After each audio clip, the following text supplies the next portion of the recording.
the definition of healthy conflict is your ability to be authentic. And I'd say with that authenticity, there's a lot of times in a group of men, and again, back to the archetypes for a second, just to take it to the kinship tier. Each archetype shows up a little differently. Like the warriors can tend to be a little bit judgmental, critical. They move really fast, make quick decisions. So they typically engage in a more conflict way. And we've also tied some of the trauma responses, fight, flight, freeze, appease, to the archetypes. So you'll notice the warriors fight. The king archetype is a little bit more feeling inadequate, and that's some of their trauma signs. So they tend to flight a little bit in the face of conflict or when things show up, versus the magician tends to freeze or isolate. And then the lover tends to appease. So the big challenge there is, like, for example, I tended to be more lover magician. So when I would move into a conflict situation, I would freeze and appease, meaning I would let go of my authentic truth, and I would appease the group in fear of conflict, because the lover struggles with conflict, and actually because they value relationships so highly, they're afraid of losing that relationship. So versus the warrior would tend to fight and blow things up, whereas the king runs or flights, and again, the magician freezes. So if we know some of our trauma responses, when we get around communities of men, instead of falling to those trauma responses or those states of, we actually learn how to speak our authentic truth. So the lover learns how to express their needs and express a boundary, as an example, like, hey, not okay.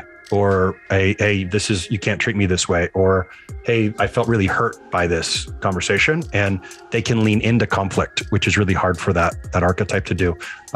The warriors can reduce their level of fight, so they can still lean in, but instead of moving into a shadow of a sadist where they're hurting people or hurting themselves, they can back that up and move from a service-based place of like, hey, I can give, do you want this? Are you ready to hear what I have to share?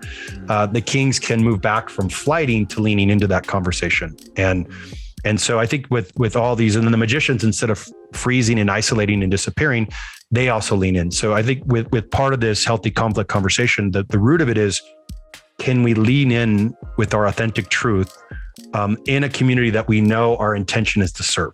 And I think that's the goal of it, is because what I find in communities of men is we need all of them, right? It's not about one that runs the show. There's not one way. It's the group dynamic that actually serves the whole. So if a conversation's, as an example, a conversation's running and somebody's not getting value, if they don't speak, the language you use is wild man. If they don't bring their wild man and engage in conflict to say, I'm not getting value right now, please ground this, or please land, help me understand this, then there's other guys in the group that aren't getting the value. So we need that healthy conflict. If sometimes that warrior, somebody needs to be challenged, and maybe the gentle approach of a lover who's gentle and compassionate and asking questions isn't working. And that person actually needs the direct, hey man, you need to get your shit together, or handle your shit. And sometimes they need that if done in a service-based way. And, the same thing with the lover. Sometimes somebody leading in with the heavy warrior may totally scare somebody, and they made a little bit more of a gentle approach. So when it comes to engaging in healthy conflict, the key is really, can you speak your authentic truth, right? And I know, for example, we tend to align with the others. So my business partner is more warrior king. And so with us, we've learned a dialogue. Like for me, I have to come to him and say, hey man, I got too much on my plate, which is hard for me to actually go to him and have the conflict and say, hey man, my plate's full, I need help. Which is really, really hard. And the same with him. Like we've had to learn how to engage each other in healthy conflict, or when something's not working, one of us steps in, we just go, man, you got it, run with what you need to run with. So engaging in healthy conflict actually allows you to move faster. And that's that top piece. The resiliency is the culture can thrive, because if it doesn't, here's what I'll say, the opposite. If it's not there, this is when guys leave, right? They don't feel safe to share their authentic truth when something's not working, instead of because they're afraid to hurt somebody. They're afraid of how they'll be perceived.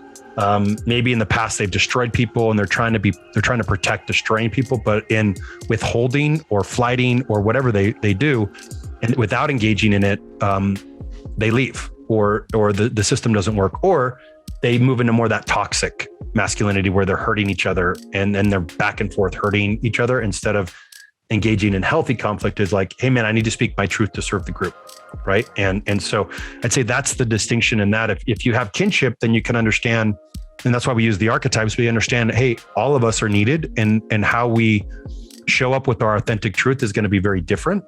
And so leadership is leaders go first, and they lead with vulnerability. And that's a big part of that. Wild man is vulnerability. A big part of healthy conflict is being vulnerable enough to express your truth in a group of, especially with men. And I know you work with a lot of men. A lot of men are scared of other men because we've had bad experiences through fathers, or, they use toxic masculinity a lot, but it's just adolescent behavior and different forms of it, whether it was weakling men who never had strong boundaries or couldn't communicate their needs, or men that were tyrants or would hurt other people. So that's kind of a lot of masculinity, is we've learned that from our fathers, we've learned it from our peer group, or we've learned it through other behavior. Like, it's not safe to be authentic. And so a big part of this wave of masculinity coming back is find your tribe. Find a tribe that aligns with your values, be around a group of men, and learn to engage authentically. And what will come from it is, this isn't a group of men, but it's exactly what's needed at home with your spouse. It's exactly what's needed with your kids. It's exactly what's needed for you to actually live the life you want, is you have to start to be authentic or integrated with who you are. Yeah.